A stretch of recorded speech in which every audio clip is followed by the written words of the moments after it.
because Jen, it's okay. I'm sorry. And so I would be curious to have more research done in that regards, more than just a square footage on the lot. Yeah, absolutely. That's a good point. Carlos, do you know where that 80,000 came from? It's a typical zoning number that's Mhm. used. It's 2 acres in there, and the city's traditionally used it as the separation means on how we authorize our ordinance. So Yeah. like that list of things that you've seen, the ordinance essentially controls how that's going to happen in there. Got to be careful in terms of how I put it, but essentially it makes either things harder to do or easier to do. So that 8,000 kind of pushes those things that if someone's going to, let's say, do a hotel or so, we want a sizable assembly as opposed to trying to put something on a real small lot. Other things in nature is like a daycare facility, whether it's child or senior, is, it does take a lot of city services that are provided, especially like a senior daycare facility in there where you have fire and ambulance, support services that are used routinely. So that's how you kind of guide, lack of a better word, deter, those and try to manage them into larger sites where there may be some supplementary services right next to it. In there. So, but that's kind of like our magic number. If you look at Page and the amount of drive-throughs, they don't have the 80,000 square feet. If you look at Olive between I-170 and Lindbergh, that's what that 80,000 square feet does. It kind of controls, and promotes what we're trying to do based on what the city's strategic plan says. So it's not like uses that I come up with in their move. Through like after 2004 or 2006, when we adopted our first plan, we sat down, the commission sat down and talked about, okay, what uses do we want to kind of promote? And what uses do we want to kind of, control or eliminate? Because there's even a next tier, which is 120,000 square feet. Right. So, But we're getting to be more denser correct. here and all of that. So I'm just curious as to like what does U City or And we can look at the criteria of our neighbors. Clayton, Definitely. things like that see how comfortable that is. So okay. So there will be two aspects too that the commission, well, it's not the commission to decide. One is that given the information that's been provided, and more specifically to child daycare centers, and knowing that there's a need within the area, that the commission on its own tackle that and pursue that, research, drafting an ordinance, considering the ordinance, and then forwarding it to council. And then, so that's just placed on your to-do list because there are other items that you're doing in there. And, to me, that kind of works a little bit better in the process. And I'm not saying that we would slow the process down in any way or so. Or if the property owner or the petitioner, who would be the eventually petitioner, wants a more expedited approach or a complete focus, there is a process where they can pay for a text amendment, draft the language themselves, and bring it to the commission to consider. And then the commission is under a timeline. Talking with Maddie here, it was something that it's worthwhile to consider in there. Especially for this site. There's probably other sites that we need to talk about, but spending some time and getting some of that data and then bringing it back to the commission is worthwhile. And there now, if they want to put it on a tighter time frame, that's something that they can consider and have somebody draft the language and just bring it in. Right. So We thought we could just add a variance could also work. What's that? There's nothing unique about the site that would give Would- you a variance is when there's something unique about the land. correct. And right now it would require a special permit in there. So a variance is a mechanism. It's a mechanism, I would say, that professionally not preferred, and I wouldn't encourage all of that to look at those in there, because it really isn't the hardship. It's like, I would like this use, but you know, the city's not making a commitment in there, and that justification or the true intent isn't being followed through. And then you can get pretty selective, and it could set you up for challenges down the road. Yeah, You know, if the city wants to have a daycare here, then effort should be made to change the code. right. In there. Okay. Well, I think the plan now is to research some options. Yeah, I think Discuss- for our next meeting, we can get information from University City, Clayton Creek Core, easily on their ordinance of what their size criteria is. If there's other communities, just let us know. And there, we can work with Maddie too, to help you get some of that. The actual language isn't that difficult in there, and then what the conditions and would be. And again, that is to get to the next step where you can then apply to try to do that. Now, there are opportunities that we can overlap those at the same time, just that the commission can't authorize it until one Right. gets through in there, because it would require some additional review in there. And probably one of the things we definitely would have to do is meet with the fire marshal to ensure that they have adequate circulation if you close the looping of the site. So That was the biggest obstacle to licensing in U City, but we did it. Yeah. Okay. State licensing requirements and stuff like that. There are a lot of them, and the Yeah. building would need a lot of work. I did get licensed in University City, which was like wonderfully informative to know kind of more what would need to be done. Good. Yeah, there's like probably 1,000 points at which this could be stopped in its tracks, but Yeah. we'll keep going until it gets stopped. Yeah. Very good. Well, regardless of the outcome, I can check off my Cub Scout merit badge that I attended a council meeting, right? But That's right. thank you. Well, thank you for also considering all of that too. We appreciate that. Yeah, and hopefully we can have some further discussions and see what we can do. I mean, thank you.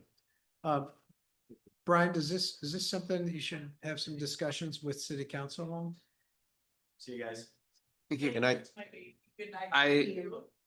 Part of me wonders if it's worth seeing what the PCDC thinks first or kind of bringing the city council. Yeah.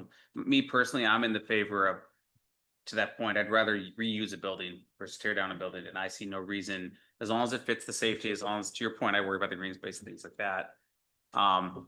But that building has been sitting, and not just that building, but any building just to get use and proper use would be outstanding to me. And this is a big need, of course. They're not even close. Especially with all the multifamily. Yeah. Being built not only across the street, but at Bear West. I mean, it's Just just in the getting work, in the flooded with country, this is a families. huge need in itself. So Yeah. I wouldn't be like, oh, well, let's make a big exception if someone wants to put a drive through there. Let's make it happen. Like, that's not my, but these are what I can think of a lot of uses. I would say absolutely reuse the building and be willing to work on that. Not only that, we argued about this building with the dispensary. Let's get somebody in this building that can use And it. I the way imagine we the wanted to state- use it with. Any of the state's safety regulations are gonna be much harsher than anything we're gonna think Mhm. about. Yep. Like, so, Exactly right. yeah, I think that we're a minor hoop, step lever into this. I think the fire department's a big Yes, hoop Yeah. through this thing. I would be much more interested. I was writing some notes about finding out more, like I mentioned, the ratios, but when you start thinking not only from a parking lot standpoint and traffic, but actually what square footage per child would be expected for that indoor outdoor, you don't want to flood it and then have all the kids outside on this beautiful day and they don't really have anywhere to run because they're. So I think it's more about the square footage per child that we then approve as an or we allow to be occupied in this space. If we reduce that square footage on the lot, then we look at what that does to the amount of kids that she would be allowed to regulate at what time. I agree with the use of this existing building and lot. However, what are the potential unintended consequences when we start applying that same square footage or formula to other buildings throughout throughout all of it? We just need to be considerate of that. That's where, again, we can keep the amendment narrowed down to, let's say, the child daycare facility. We can bring you a map of how many properties would qualify. Yeah, perfect. Very simple to do so. In terms of which ones, we're using the term distressed properties. This is one we've identified because uh, we see they're not serving their best and highest use along the corridor. And there's some other properties that the Economic Development Commission is talking about. This is one of them. And there it's sitting vacant in there.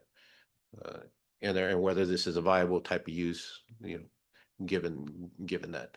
But some of it some of it is kind of self-imposed too.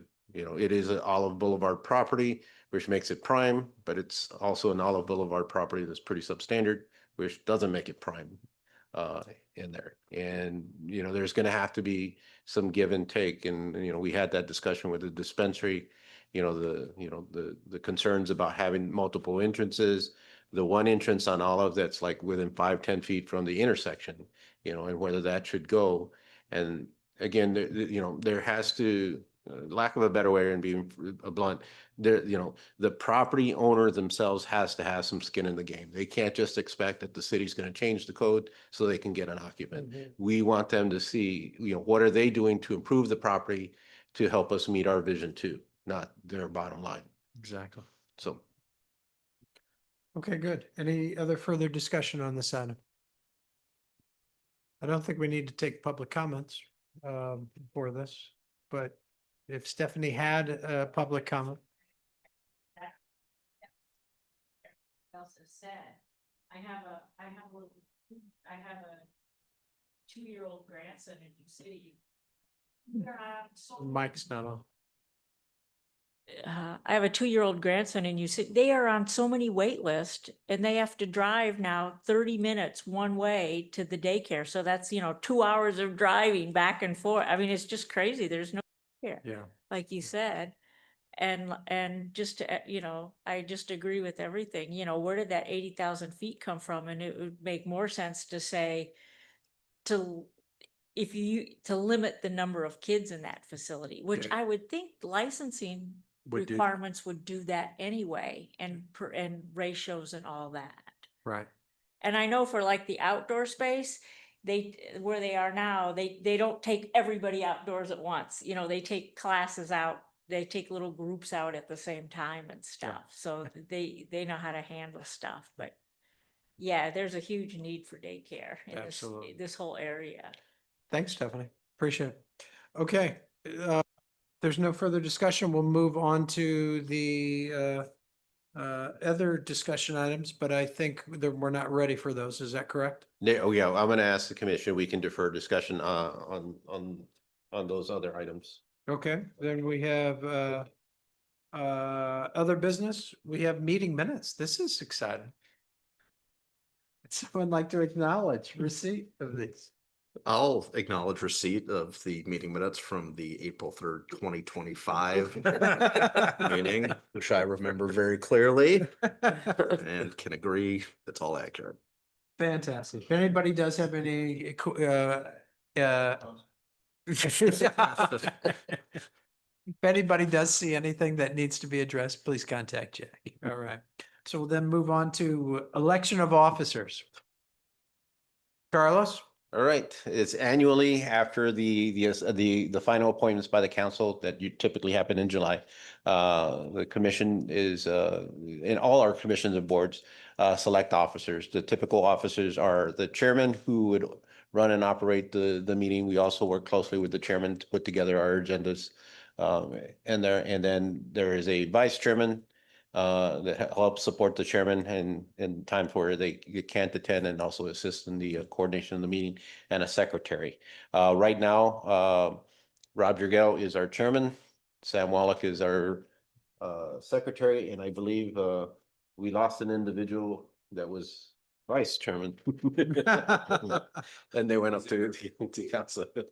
So anyway, Brian, so you are being- we've been trying to give a heads up that this was coming in there. And I think Chairman Jurgel talked about, transitions and changes and all that. He's been an excellent chairman. I hope, reconsideration too, but I think this should be a good opportunity for everybody to kind of think about that, and also just providing opportunities for everyone to participate in that process or through those.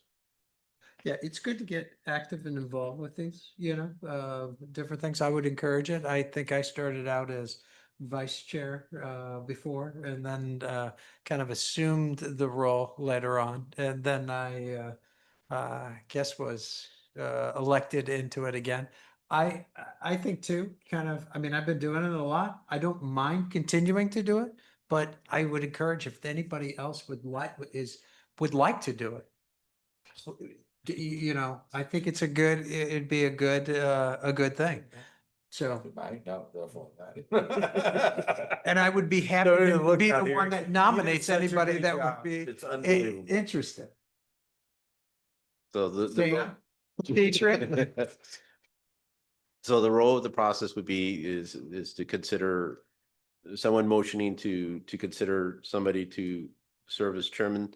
There could be multiple people. It's been very rare, and especially since it's a group of just 7 in there, and then seconded, and then there's a vote, and then we go to vice chairman, and then to secretary. So What does the secretary do? The secretary takes attendance.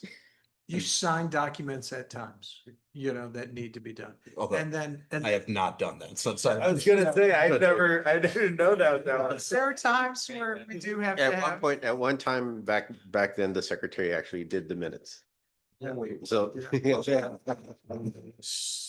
then we got a paid staff. But it's also if the chairman or the vice chair aren't here, then it Then falls it moves to, up the process. So yes. Or if the vice chair just happens to get elected to the City council? city council, then that person, if the chairman's not there, would then assume the role. And As sometimes- Pam has done several times. Mm. And has done a fantastic job, I might add. All right, I'd like to make a motion to nominate Rob as chair of the commission. Okay. Okay, motion's been made by Sam Wallach and seconded by Jenna Nat. Is there any other candidates that would like to? Petrie? No, okay, all right. Sure. On that motion, in terms of electing Rob Dragel to continue to serve as chairman, Commissioner Spiegelglass, Yes. Commissioner Powell, Yes, Commissioner Nat, Yes. Commissioner Wallach. Yes, All right, and I'll have you as. You say, yes. you're just gonna have to quit, Rob. Move on. I would nominate Sam Wallach for vice chair. Since he's pretty much doing that anyway. I- And he's good at it. I would second that. Are there any other considerations? Anybody else so we could have a runoff vote? That would be exciting. Chairman? Do you, yes? No, if you were ready, or, I'm sorry. No, I just, if there's no other nominations, then I move to accept Sam Wallach as vice chair. Do I hear a second? Second. And seconded by Tim Spiegel. When do we? We should ask, do you accept? Yes, yes. You'll wait till what I vote, we'll see. You know, All right, you ready? yes. Commissioner Spiegelglass, Approve. Commissioner Powell, Yes, Commissioner Nat, Yes. Chairman Dragel. Yes. All right, the motion passes unanimously, 4-0. Okay, now secretary. Petrie? I think Petrie would make an excellent secretary. Yes. Would you? Good. You may- You know everybody's names, Peter, you feel kind? Okay. You have a cheat sheet. That you're qualified. Yeah, yes. Well, I'd like to nominate Petrie Powell to be secretary. Do I hear a second? I'll second. And seconded by Sam Wallach. All right, Any other candidates? So we can have a runoff? Come on, Tim. Come on, Tim. Make it exciting. I'm good. All right. That's right. Tim kind of commented that he always has to sit at the very end of the table. This gives us an opportunity. All of a sudden it changed. I just always end up over here, which I'm glad. They don't like me being like Carl. But there's no that's fine.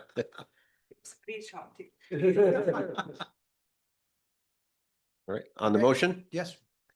Commissioner Spielglass, Yes. Commissioner Nat, Yes. Commissioner Wallach, Yes. Chairman Drago, Yes. and the motion passes unanimously. So we'll report those to the council to let them know on the elections. And I'll put it in an email or something. Okay. Good. Okay. Thank so- you, Chairman. No problem. So we'll now move on to reports. Carlos? Yeah, just a couple of quick things, and I just want to make sure I don't forget the items here. Our next meeting is September 4th and 18th. The 4th, of course, and then we'll have a meeting in the 18th. We have a couple of agenda items that are coming together for both of those meetings.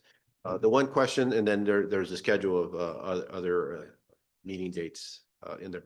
The one question that I do need to pose to the commission is to assist some understanding. So October 2nd is the second day or the last day of Yom Kippur.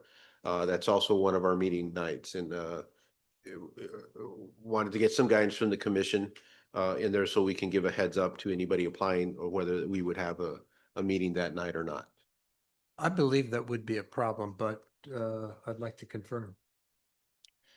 Yes, that would be a problem for us. And it looks like there's 5 Thursdays in the month of October, and I'm just curious, is there a way to bump? We can, but then we'll have a meeting immediately the week after. Okay. And it just depends on the agenda items Yeah, in there. We're open to that, given that there hasn't been, we don't know what the schedule is yet in there. But the other thing too, and I think staff had brought it to my attention, because now we are required by code to, if somebody has a complete application, to get them in before the commission within 30 days, that we may run into an issue if something was considered complete in September, that we would need a meeting to make up for this. So right now, I think, if I understand from the commission, at least that we can inform any petitioners that we won't have a meeting October 2nd. And if we have to have a secondary meeting, we would look at the 7th. Now, that is also a Board of Adjustment night. Typically, they don't meet very often. The 9th, I'm sorry. The Thursday between the commission meetings, we have the zoning Board of Adjustment in there. So, but we have some latitude. But if I understand right, at least for the 2nd, I can tell, Yeah, I think say the second's not gonna work, Yeah. but then we'll look at our options that Okay. we have.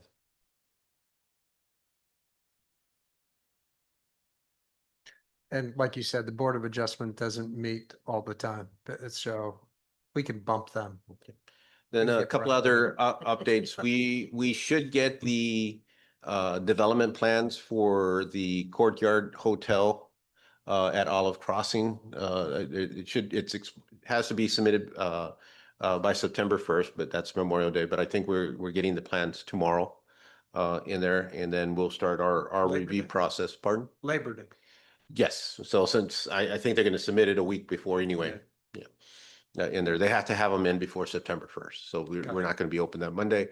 So I think they're going to be in tomorrow, or electronically. I'll receive those tomorrow, and then we'll start a review process. And we will, given that they're coming in, we'll have an opportunity to also put them in the newsletter that will be delivered this September, so people will have an opportunity to know what's going on prior. It only has to go through the commission for review, because the commission recommended to the council the adoption of a master plan, and it's within that master plan in there. So we'll try to inform residents that that's what that process is. They just have to come in here. It has the overall size has been reduced. Prior, there was some thought or discussion that it was going to be, I believe, 5 stories and 2 Marriott brands within one structure. That's kind of been reduced, that it's now just the courtyard, and they've also reduced the height to 4 stories which is good. Lot 3 is moving along. That's where the building shell that's under construction by the interstate. And that's to have the Paris baguette and brass tap Correct. in there. So that activity is going pretty good, and answer any other questions if there's comments on any of the other sites. Anyone have any questions or comments? Thanks, Carlos. Appreciate it. Brian? Thank you, everyone. We had a city council meeting on August 12th. Couple of things. There are 2 open seats on the pension board still. It doesn't meet often, but if anyone is looking to volunteer, kind of a light touch volunteer for the pension board. Battle of the Badges, Fire Department and Police Department. It's a blood drive happening, I think, on September 6th at City Hall. So we're asking people, I'm gonna plan on joining to give blood that day. I think it's 11 to like 4 in the afternoon. And then obviously, then if you give blood, you get to kind of put a token in either fire or police and, upset somebody. So I'm not sure what I'm gonna do there. So we'll give blood and then fight that out.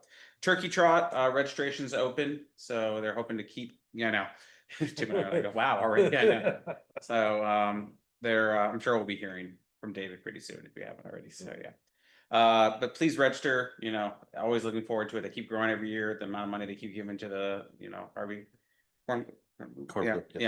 Foundation is excellent. So a lot of work. I just thought it was interesting on e-bikes and, scooters, because I'm not sure if you've seen, bicycles and used to be scooters, but now they've gone to these e-bikes that can go up to like 30 miles an hour. And some of them look like motorcycles, and there really wasn't regulation on that. And so they're, but it's difficult because it's difficult for police to kind of see what is that a bike? Is that an e-bike? Is that a motorcycle? I don't really know. And then what's reckless? So a little bit of enforcement was granted. First of all, we're posting signs up also, no e-bikes and those kind of things on trails. So if somebody's in a park, you should not, like the Sassafras Trail or things, those kind of things, keeping them out. That's not okay. And then the law now allows, I would say, police officers to have more ability to kind of pull people over, and and if it's the minor, then talk to the parents about it and they get decided. So it's What it's- about the bike trail? And if it's, Yeah, kind just of for like- clarification, Yeah, it's more yeah. like the natural trails. yeah, are natural prohibited, trails. So sorry, that's what I meant, like But on wooded trails. paved surface trails. Yeah. But it's an interesting thing. I mean, some can go just as fast as a car. So it's getting fun. And a lot of kids are using it for school now and things like that. So it's And they're going up on one wheel. yeah, for and there's like, several and I blocks. learned a lot. There's like 3 different types. There's ones that are just like, Yes, assisted. babe. There's ones that are full motor power. There's ones you have to pedal a little bit. It's everything. Wow. And the last thing I'll mention is Carlos and I and a bunch of others got a chance to attend the Chamber of Commerce lunch today for, it was in Maryland Heights, but it was for Beef Corps and all of that, Chamber of Commerce. So, we had the city manager, Jennifer, there. We had city council member Kate Pashon, and then obviously the mayor. And so, along with meeting with businesses and other people, the mayor got up and actually gave kind of a state of the city. So he spoke about all of that, spoke about all the developments. So PCDC was very much, highlighted in terms of like all the development with, Olive Crossing, and obviously the apartments going on, and just all the growth in all the boulevard. And so we talked quite a bit about that and some of the redevelopment. I think Creve Coeur gave theirs as well, which I thought, to me, the 2 most interesting things I'll highlight is that Schnucks on Olive, right there. That whole lot, because it's been redeveloped anyway with, because when Bayer sold the land, they're going to tear down that Schnucks and double the size and build it into a big, massive Schnucks and kind of a big lot there. And then secondly is Lindbergh and Old Olive. I don't know what that is. And the Subaru. They're going to put a four-way stop in there with lights and so forth, an intersection basically there, which is interesting. I imagine that brought a lot of Where that- turn there? right now you can't, but they're going to make it so it's a stop. It's a whole intersection, almost like Where the car dealership is? correct. Yeah. Correct. Because the issue is right now, there's really no way to cross that, and so they're gonna put in, so you can make a left to the Mazda, or you can turn right to the, I guess it's Subaru right there, or you can cross over. So you're gonna have a light there, which is Wow. interesting on Lindbergh. But they just did the whole intersection. At Lindbergh and Olive? Yeah. Yeah, I know, it's just gonna be right up the road there, so. Part of the 39 39 North master plan, which was adopted, it's probably been about 10 years. Old Olive becomes a main street for the innovation district. And it's to be pedestrian oriented, so that provides the opportunity for people to cross through there as opposed to through Lindbergh. And Yeah. so, Was there any discussion about the Bear East? Yes, so they talked about Bear East, and I hadn't heard this before, but Bear, obviously West, everyone knew that was sold and that's being done. Bear East actually sold 70 acres or 90 acres. So they showed a map of like, so Bear's keeping like a carve out, but they actually are selling a lot more. So right now they're looking, they're starting to meet with residents because it's really all that along Warson is where it's really going to be.